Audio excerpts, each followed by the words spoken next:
Dans cette vidéo, j'ai envie d'aborder un sujet que je trouve super intéressant qui est le réseau d'habitudes. Et une fois que j'aurai abordé ce sujet, on va aborder ce qui vous intéresse si vous m'avez trouvé sur YouTube, qui est la routine du soir. Alors, je ne vais pas vous expliquer comment dormir habillé, comment vous maquiller le soir avant d'aller vous coucher pour gagner du temps le matin.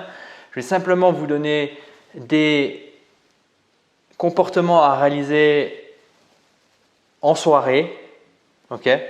Et ces comportements à réaliser en soirée vous permettront ensuite de plus facilement vous endormir et puis ensuite de plus facilement vous réveiller. Car les personnes qui en général s'intéressent aux routines du soir, ce sont des personnes qui soit se réveillent fatiguées, soit qui dorment mal et qui veulent trouver un moyen pour mieux, pour mieux gérer leur nuit, pour avoir des nuits plus ressourçantes ou alors pour mieux se réveiller le matin.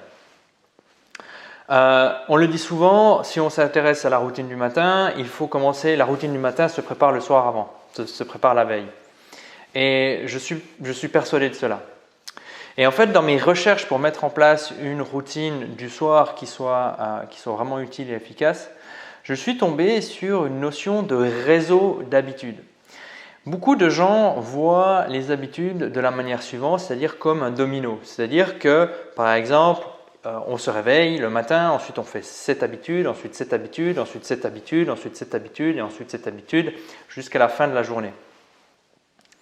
Par contre, ce que je trouve assez intéressant, c'est de voir que les habitudes ne fonctionnent pas forcément en réseau, mais plus comme pas forcément comme un domino, mais plus selon le fonctionnement d'un écosystème. C'est-à-dire qu'il y a des habitudes, et peut-être que vous n'en êtes pas conscient, il y a des choses que vous faites qui assurent la venue ou l'arrivée ou la réalisation d'une multitude d'autres habitudes qui peuvent être beaucoup plus importantes vues de l'extérieur. Je donne un exemple. Pour moi, l'une des habitudes que je considérais comme étant la plus importante était de faire du sport. Ou alors de commencer ma journée par me relaxer et faire de la cohérence cardiaque. C'est quelque chose qui m'a beaucoup aidé à faire quoi? À gérer mon stress. Et donc, je me disais, ok, ces habitudes-là sont les plus importantes. Alors que je ne considérais pas que l'habitude la plus importante était une petite habitude qui permettait de voir ces habitudes arriver. Je m'explique. Quand je déconnecte à 17h30 de mes activités liées à mon job, je peux ensuite wind down, donc c'est-à-dire me calmer. Je peux passer du temps avec les gens que j'aime, je peux me divertir. Je peux à 20h, 20h30 me déconnecter des écrans qui génèrent de la lumière bleue. À 22h, ça me permet de m'endormir facilement.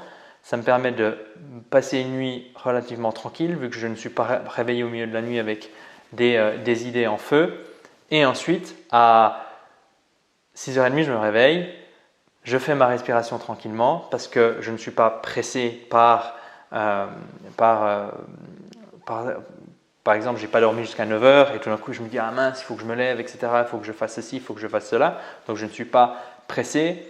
Ensuite, j'arrive à midi, j'ai beaucoup fait et donc, j'arrive facilement à faire du sport. Je ne suis pas là en train de répondre à mes emails ou à des téléphones, etc. Et donc, en fait, tout part de cette petite habitude de déconnecter à 17h30. C'est un petit peu, j'aime bien, cette analogie qui vient est triste, mais je la trouve intéressante. C'est un petit peu comme les abeilles. Pour beaucoup, les abeilles, finalement, dans notre écosystème, ce n'est pas forcément important. En tout cas, maintenant, on en est un petit peu plus conscient, mais durant longtemps, on dirait « ouais, c'est des abeilles ». Mais en fait, ces abeilles-là, elles ont un impact immense sur l'écosystème complet de la planète Terre. Sans abeilles, on n'a pas de pollinisation. Sans pollinisation, on a beaucoup moins de légumes, on a beaucoup moins de fruits, on a beaucoup moins de fruits surtout. Et ça a un impact immense, pas uniquement sur l'économie, mais sur la capacité à alimenter la population qui peuple notre écosystème Terre. Et le but du jeu pour vous, si vous voulez réussir vos routines du soir, c'est de trouver finalement votre abeille à vous, c'est-à-dire cette petite habitude. Alors, elle n'est pas forcément petite, ça peut être une grande habitude, mais ce que je veux dire, c'est qu'elle peut être petite. cette petite habitude qui facilite toutes les autres parce que finalement, on n'a plus une structure de domino, mais on a une structure en réseau, c'est-à-dire que si on a un plan ici, on a eu la petite habitude qu'elle a qui va aider celle-ci, qui va aider celle-ci, qui va aider celle-ci, qui va aider celle-ci, qui va aider celle-ci, qui va aider celle-ci. Et en fait, vous pouvez voir à quel point ces habitudes, quand elles ne sont pas là, ont de grosses conséquences quand vous changez d'environnement. Par exemple, quand vous voyagez beaucoup, il arrive que tout d'un coup, ce n'est pas une habitude qui tombe à l'eau, mais toutes les habitudes. Par exemple, vous commencez à manger de la merde, vous ne faites plus de sport, vous buvez plus d'alcool, vous n'arrivez pas à être productif, vous n'arrivez pas à vous concentrer, etc. etc. Okay. Alors j'exagère un petit peu, quoique, voilà. Enfin, j'exagère parce que c'est vrai qu'en ce moment, le voyage, c'est un petit peu compliqué. Mais ce que j'ai envie de dire, c'est qu'en fait, quand on change complètement d'environnement, eh ben, il y a de fortes chances que cette habitude clé disparaisse. Et maintenant, la question que vous avez peut-être, c'est « Ok, Julien, mais comment je vais faire pour identifier cette habitude clé okay. Comment je fais pour l'identifier ?» Alors, j'ai créé un article qui se trouve en lien dans la description de cette vidéo et qui vous permettra pas uniquement d'améliorer votre routine du soir, mais vos routines d'une manière globale. Okay. Parce qu'à partir du moment où vous identifiez les 1, 2, voire 3 habitudes clés, vous savez sur quoi vous concentrer pour que toutes les probabilités d'agir sur vos autres habitudes augmentent. Okay. On n'est plus en mode binaire domino, mais on est en mode réseau, c'est-à-dire qu'une habitude clé qui est réalisée augmente toutes les autres habitudes, augmente les chances de voir toutes les autres habitudes être réalisées.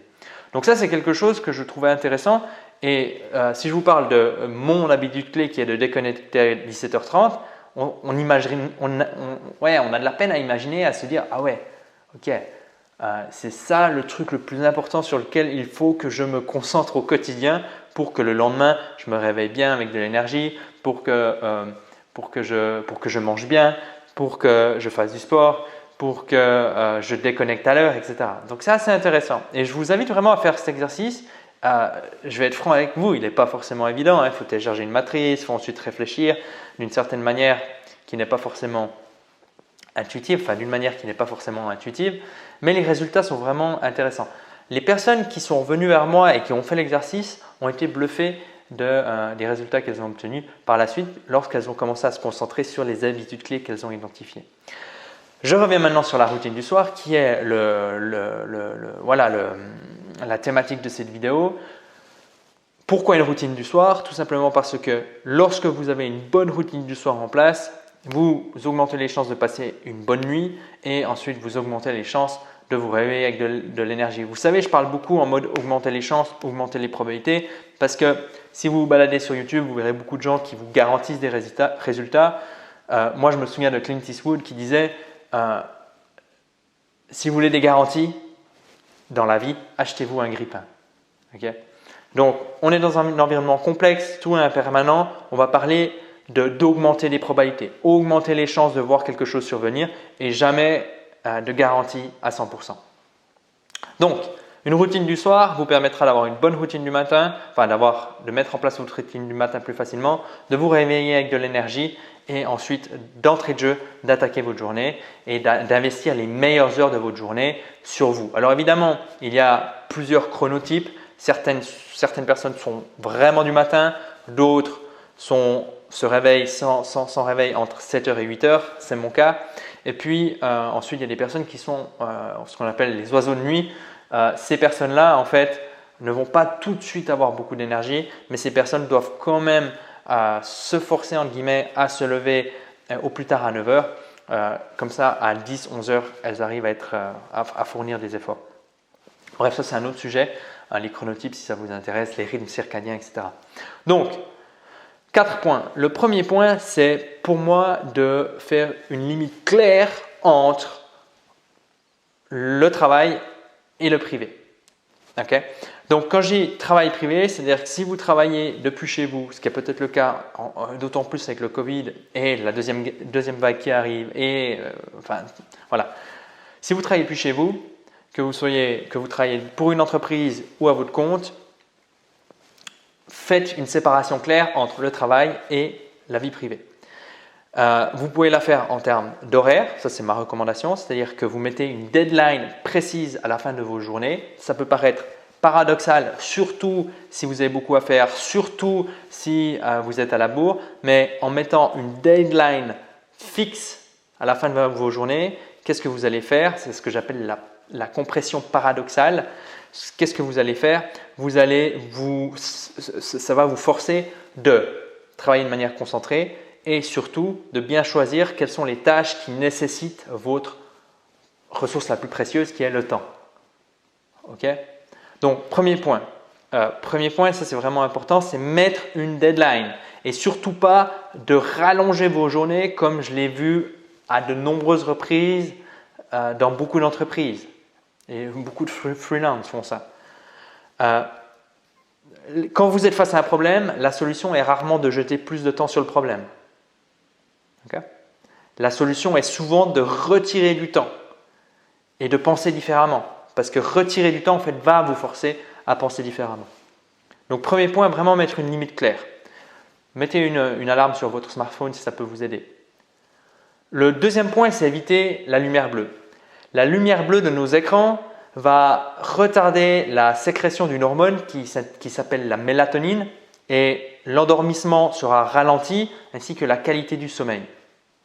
Donc évitez les écrans bleus et si vous n'avez pas le choix, utilisez des lunettes anti-lumière bleue. J'ai fait un test de lunettes anti-lumière bleue que j'utilise quand des fois je suis dans une phase créative donc je travaille quand même la nuit parce que ce que je vous dis évidemment c'est je le fais on va dire 90% du temps mais encore une fois on n'est pas des machines et des fois il faut s'adapter. Mais 90% du temps à 17h30 je déconnecte du travail, à 20h je déconnecte des écrans.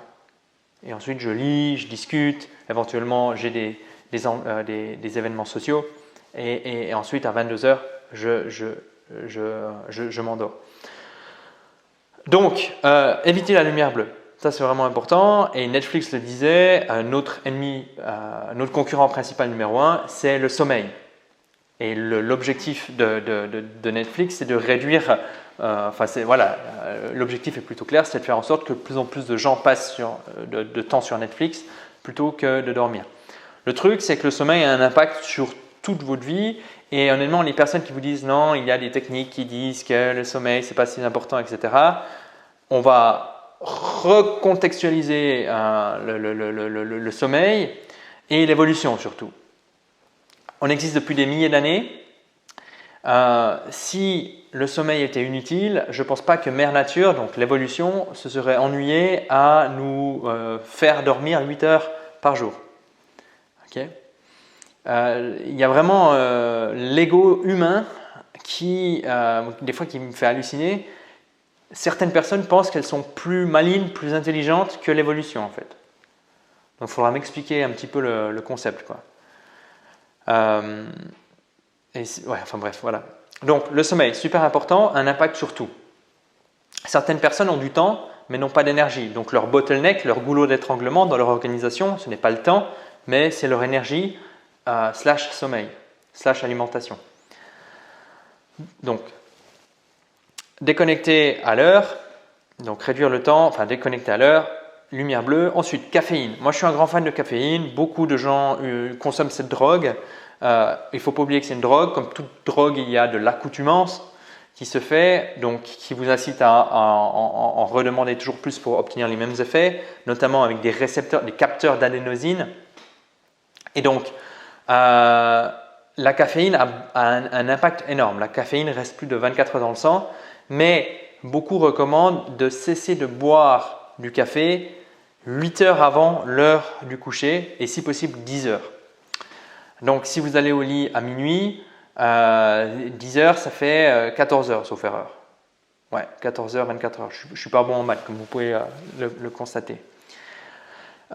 Donc la caféine, il faut faire gaffe, l'alcool aussi. Donc ces deux substances, quand on a un mauvais rythme de sommeil, certaines personnes vont boire pour s'endormir et en fait ne vont pas pouvoir se ressourcer car l'organisme ne va pas réussir à plonger dans les couches profondes du sommeil, donc le sommeil paradoxal ou le sommeil lent profond, là j'ai un doute.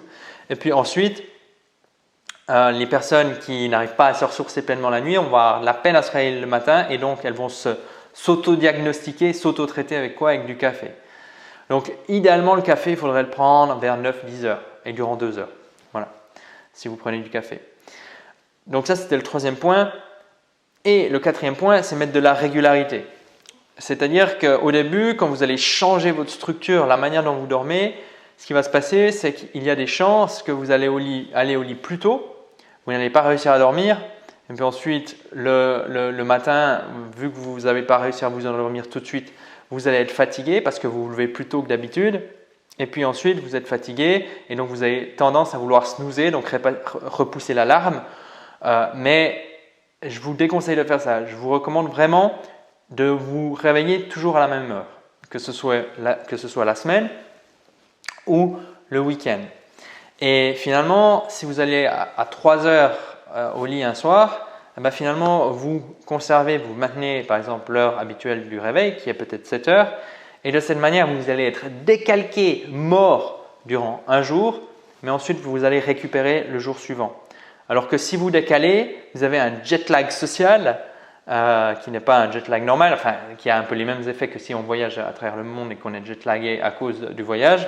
On a un jet lag social et ce jet lag social, plutôt que de le récupérer en un jour, une nuit, on va le récupérer en 3 jours, 3 nuits. Okay. Donc c'est un petit peu plus douloureux sur le court terme, mais bien plus efficace sur le moyen terme.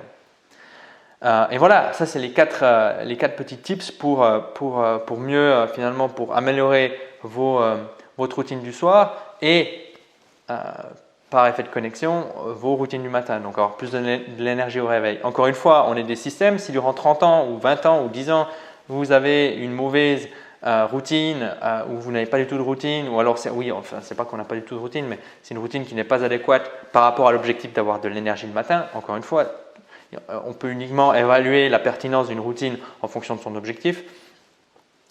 Si vous avez fait ça durant 30 ans, 20 ans, 10 ans, ça ne va pas venir comme ça du jour au lendemain. Il va falloir pratiquer et c'est en pratiquant que vous allez réussir à petit revenir. Okay? Donc, important de garder ça en tête. Moi, il y a des fois où je n'arrive pas à bien dormir, il y a des fois où le matin, je n'ai pas envie, il y a des matins où je m'auto-traite avec une grosse cafetière italienne de café, etc. etc. Donc, on est cool. Okay? C'est juste que si on regarde 365 jours, l'idéal, c'est d'avoir un maximum de bonnes routines du soir et routines du matin. Okay? C'est d'avoir la majorité qui penche du bon côté plutôt que du mauvais côté. Voilà. Si ce sujet vous intéresse, sachez que j'envoie des emails quotidiens. Alors là, je me suis un petit peu calmé, mais j'envoie des emails quotidiens à mes lecteurs. Au moment où je fais cette vidéo, on a passé le cap des 10 000, 12 000. Donc si ça vous intéresse, vous pouvez rejoindre c'est ce que j'appelle cette formation continue gratuite, c'est-à-dire que tous les jours je partage des tips, des retours d'expérience, mais aussi mes coups de gueule. Donc si vous êtes un Sainte-Nitouche ou une Sainte-Nitouche, éloignez-vous de ma mailing list. Mais si vous êtes prêt à recevoir une bonne dose de réalité tous les jours dans votre boîte de réception, alors le lien se trouve sous cette vidéo et puis on se voit bientôt pour une autre vidéo. Bye.